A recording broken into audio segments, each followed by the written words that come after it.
Papo de Psiquiatra, com Marcelo Branhas, Marcos Crossi e Pedro Rosa. Tudo o que você sempre quis saber e nunca teve para quem perguntar. Seja bem-vindo, seja bem-vinda a esse mais novo episódio do podcast Papo de Psiquiatra. A gente resolveu gravar esse episódio, um tema muito relevante para o momento, de algo que a gente havia tocado de maneira não específica e não direta. A gente falou um pouco sobre estigma, um episódio sobre personalidade narcisista, a gente falou um pouco sobre estigma, um pouco na esquizofrenia, que é um transtorno mental que carrega muito estigma. E ainda que a gente tenha muitos episódios sobre transtorno de personalidade borderline, a gente não tinha um episódio que falasse de maneira mais específica sobre o estigma relacionado ao transtorno da personalidade borderline. E os momentos atuais, de certa forma, pedem por isso. E, portanto, eu estou aqui com o Marcelo e com o Marcos, que são especialistas em personalidade borderline, para a gente falar sobre essa questão do estigma, um transtorno mental que as pessoas atribuem características muito negativas às pessoas que têm traços ou transtorno da personalidade borderline. E a gente precisa falar disso, a gente precisa trazer uma perspectiva mais técnica, porque a gente está aqui para informar, né? A gente não está aqui para, digamos assim, recortar o que as pessoas devem pensar ou sentir, né? As pessoas têm direito de formar suas próprias opiniões, mas nós, como profissionais, o que a gente pretende fazer é colocar na comunidade, de maneira aberta, uma opinião técnica com aspectos da nossa experiência pessoal. É para isso que a gente está aqui no podcast Papo de Psiquiatra. Exato. Pedro, eu acho que esse ponto que você colocou é importante. A nossa função aqui no Papo é informar, não é censurar expressões culturais, nada disso. Mas, de qualquer maneira, o que é o estigma, né? Então, falando já indo direto ao ponto, né? O estigma, na verdade, é esse fenômeno, né, que é mais complexo mesmo, que se relaciona a rotular de forma negativa ou estereotipar pessoas que têm alguma condição mental. Existem vários tipos de estigma, né? Existe estigma público, um autoestigma, até um estigma mais estrutural. O estigma público, ele se relaciona mais a esses estereótipos, né, essas atitudes que vão desvalorizar indivíduos com transtorno mental. E que a consequência negativa disso é o quê? É uma exclusão social e discriminação. Por que a gente fala em estigma? Por que é negativo? Porque tem consequências muito negativas. E tem o autoestigma também, porque de alguma forma a pessoa começa a incorporar essas crenças, essas atitudes e começam a, de alguma maneira, começar a se auto-estigmatizar, né? Se desvalorizar e assim por diante. E também tem talvez até um estigma mais estrutural, que tem a ver com políticas e práticas mais institucionais que vão desfavorecer pessoas que têm eventualmente transtorno mental. E isso daí tem inúmeras consequências negativas e é algo que de alguma maneira contribui para quem tem transtorno mental, e particularmente o TPB, que a gente vai falar aqui, a ter um sofrimento duplo, porque, bom, as pessoas já estão sofrendo com os problemas emocionais, né, os problemas comportamentais, então elas ainda vão ter que lidar com essa atitude dos outros. Então, assim, acho que é importante a gente descrever isso para todos, né, nós mudarmos as nossas atitudes, né?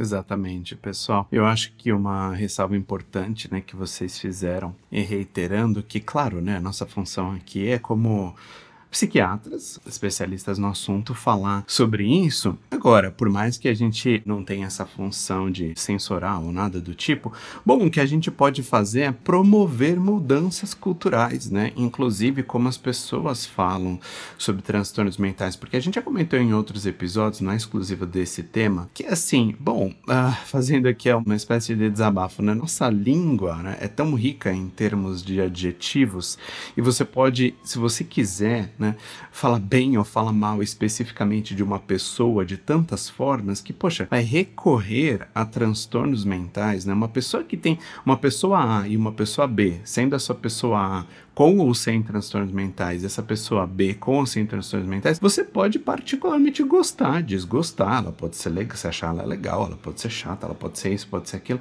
e isso não tem a ver com transtornos mentais, né? Então fica uma coisa que você fazer essa espécie de, que nem o Marcos falou, usando de uma forma mais lato sensu, assim, né, sem especificidade, fazer um bullying com a pessoa porque ela tem tal e tal característica, isso é feito também além dos transtornos mentais, a gente sabe que é feito com etnia, etnia, com raça, com religião, com um monte de coisas que, fulano de tal, porque ele é dessa ou daquela etnia, dessa daquela religião, ele é assim, assim, assado. Então tem essa tendência cultural de você fazer essa coisa meio parte pelo todo, né? Você pega uma parte da pessoa, uma parte que você não gosta, e você quer acabar com aquela pessoa porque você reduz ela, aquela parte, sendo você com seus vieses em relação àquilo. No nosso caso de transtorno mental, né? Então, assim, e nem todos os pacientes, pessoas que a gente conhece, quem tem ou não tem transtorno mental, poxa, as pessoas são livres, né, para serem legais, para serem chatas, para serem isso, para serem aquilo, aos olhos dos outros. Isso não tem nada a ver com transtorno mental. Então a gente tem esse viés. Por exemplo, né, que nem vocês falaram, a gente já falou sobre esquizofrenia. Existe uma tendência muito ruim das pessoas falarem,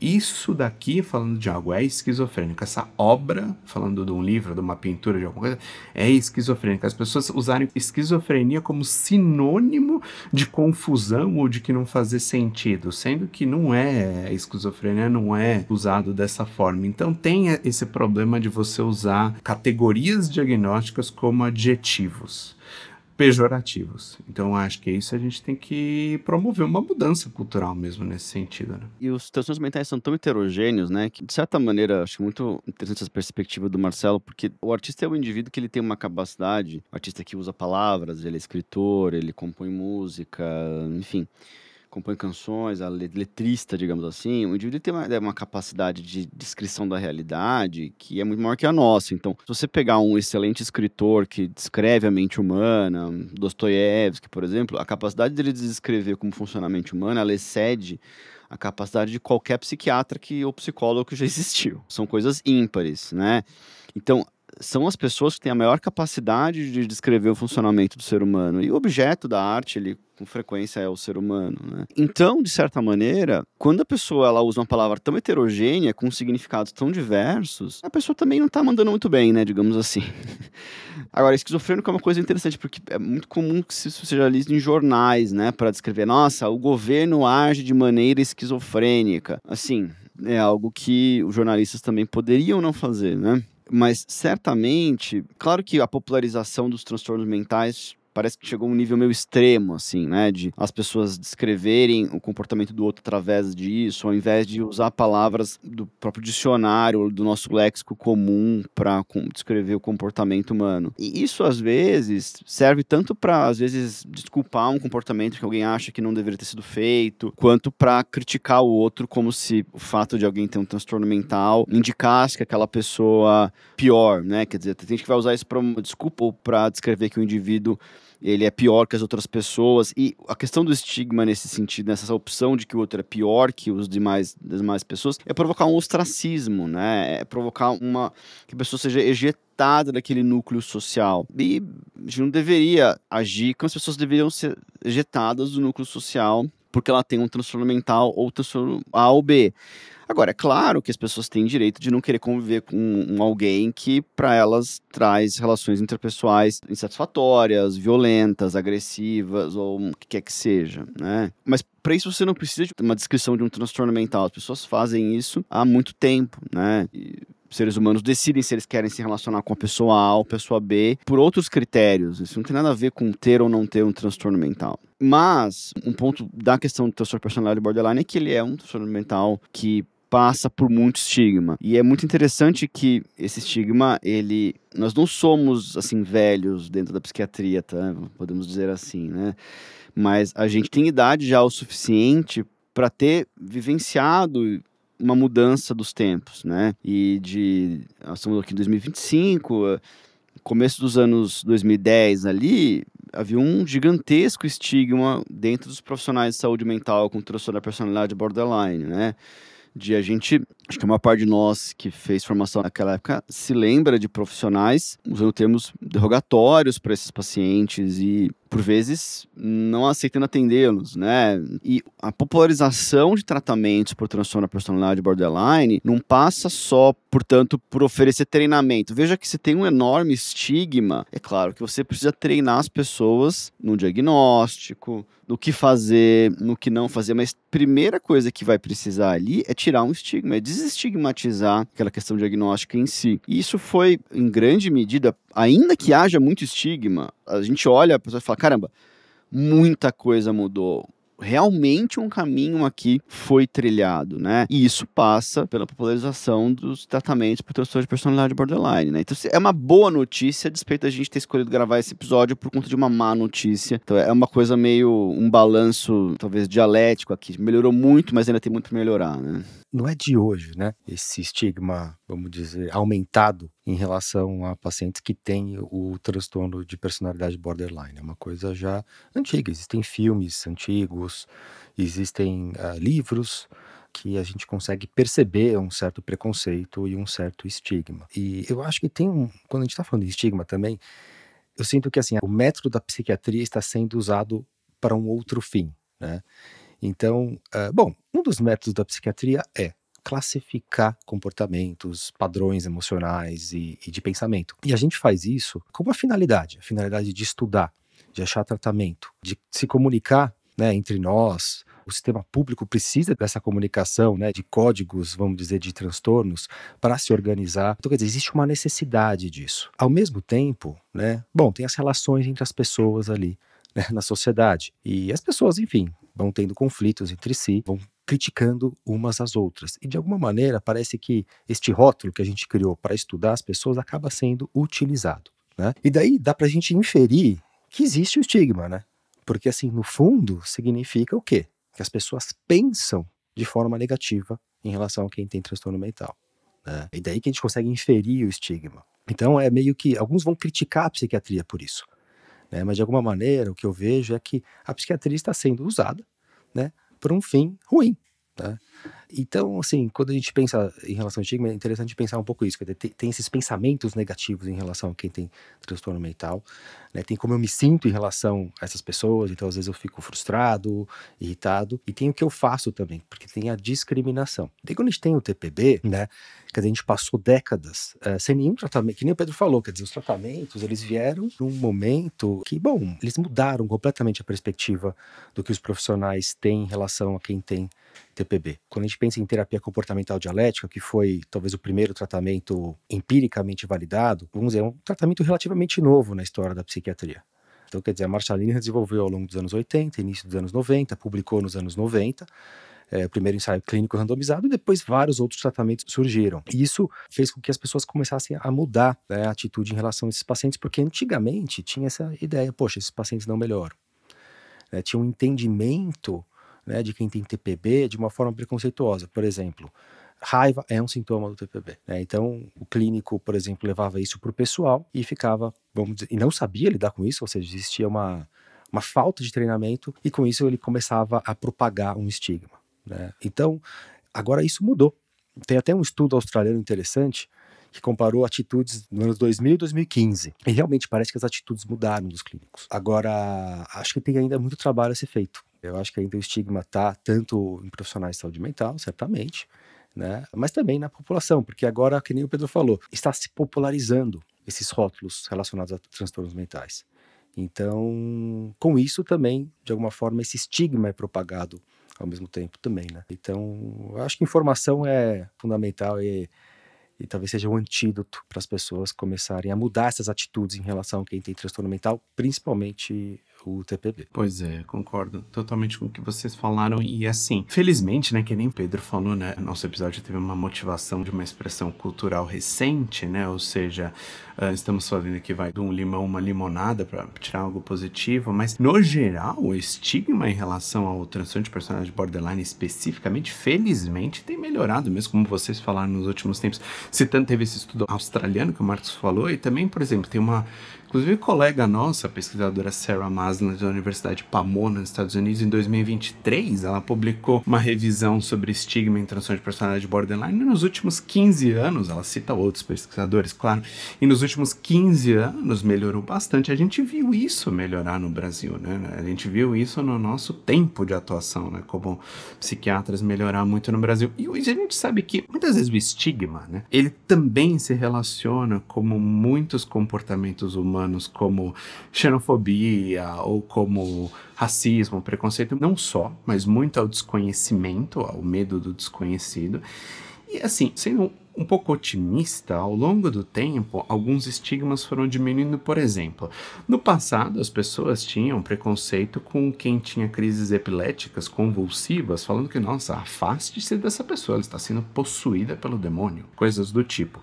E foram, óbvio que o entendimento sobre essas condições foi melhorando muito e as pessoas foram diminuindo o estigma. Então, de certa forma, nos transtornos mentais que as coisas são mais abstratas, né, e mais complexas, ainda se tem bastante estigma, mas também tem diminuído nos últimos tempos. Agora, dando alguns exemplos para vocês, né? Porque que nem assim, bom, você tá querendo ostracizar, querendo vocês falar uma pessoa, você rotula ela, só que a gente tem que lembrar que essas rotulações sempre são superficiais. Até dando um exemplo mais concreto para vocês. Bom, tudo bem, quem tem transtorno de personalidade borderline tem problemas em relacionamentos. Agora, qual que é a definição técnica? Bom, a gente dá uns exemplos para as pessoas entenderem. Qual a definição técnica? As pessoas têm uma hipersensibilidade interpessoal.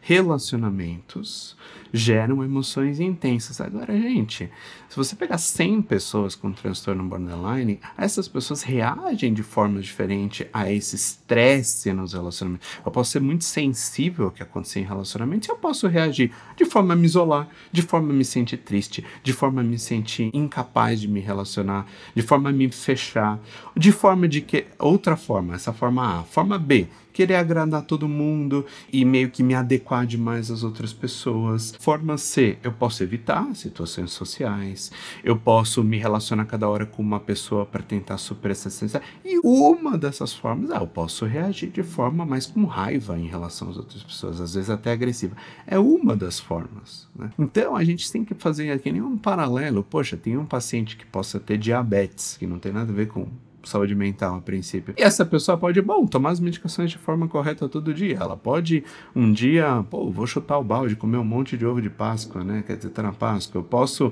ficar com raiva do meu problema. Então, assim, você pegar um recorte específico, toda pessoa que tem transtorno borderline é isso e aquilo. Quando não, na verdade a manifestação é você ter uma sensibilidade a estressores de relacionamento. Como você vai reagir a isso depende de tantos outros fatores. Então, assim, a gente tem que tomar muito cuidado com essas... Que nem você falando, fazendo até um pouco, assim, uma crítica, acho que a gente tem direito, né? Que nem o Pedro falou, bom, exemplo do Dostoiévski, né? Ou outras pessoas que nem o nosso Guimarães Rosa, ou pessoas que falam Machado de Assis, que fazem umas descrições tão, assim, bonitas das coisas, assim, que você consegue realmente ver a personagem viva na sua frente. Bom, também tem formas de você fazer um reducionismo absurdo também, né? Então, bom, eu acho que é algo que a gente pode melhorar como sociedade, né? Então é importante reforçar, né, o porquê que a gente está também fazendo isso. Algumas pessoas podem falar para a gente não ofender as pessoas que têm transtorno mental ou transtorno borderline. Não, isso já é um bom motivo. Tem dados que mostram que pessoas com transtorno mental têm muita vergonha e que daí isso tem algumas consequências. Quais são as consequências do estigma? O estigma, impede que a pessoa procure tratamento ou atrase procurar tratamento. Então, isso faz com que o transtorno mental não seja abordado no momento oportuno e isso contribui para a pessoa ter mais problemas relacionados àquele transtorno mental, para a cronificação dos sintomas e assim por diante. Isolamento social. Isso faz com que outros grupos comecem a não se relacionar com essa pessoa. Isso certamente contribui para muito sofrimento e prejuízo. Discriminação para conseguir emprego, por exemplo. Tem essa internalização, né? Que, quer dizer, eu começo a internalizar que eu não sou uma pessoa boa. Né, porque eu tenho depressão, porque eu tenho XYZ transtorno mental, né? Contribui certamente para a piora dos sintomas. Imagina todos esses conflitos, todos esses julgamentos. Então, quer dizer, o estigma ele tem consequências palpáveis para a sociedade em geral também. Então, por isso que a gente precisa abordar o estigma. E é interessante que, acho que quando a gente fala em terapia comportamental dialética, um dos componentes é o mindfulness, né? E uma das habilidades mindfulness é justamente você observar, descrever a realidade sem julgamentos. Por isso que eu acho que isso acaba sendo um antídoto mesmo para estigma nesse tratamento em particular, né? Por isso que eu acho que talvez ele tenha sido tão revolucionário também, porque você tenta descrever e não julgar. E, de alguma maneira, todos esses autores também que tanto o Marcelo quanto o Pedro falaram, eles são mestres em descrição do que está acontecendo, né? Então, realmente, acho que a gente tem que deixar de usar o método psiquiátrico para julgar as pessoas, para discriminar as pessoas. Acho que isso que é o mais importante. Pessoal, esse foi um episódio que a gente resolveu gravar aqui. Isso é ter um bom timing, né, sobre esse tema, né, e muito além de eventos isolados que acontecem, eu acho que a gente quis trazer uma big picture, uma questão geral, e eu acho que fica essa mensagem final que o Marcos falou sobre julgamento, né, e como certamente quem não tem transtorno mental também julga, né, então todos nós, de alguma maneira ou de outra, temos essa propensão a julgar, e acho que vale a pena a gente procurar descrever, inclusive porque isso traz pra gente um olhar um pouco mais benevolente sobre as pessoas, sobre os outros seres humanos, né, isso provavelmente vai fazer com que a gente viva melhor, né. Então é isso, a gente agradece a audiência e até o próximo episódio. Obrigado, pessoal. Até o próximo. Abraços. Um abraço, pessoal.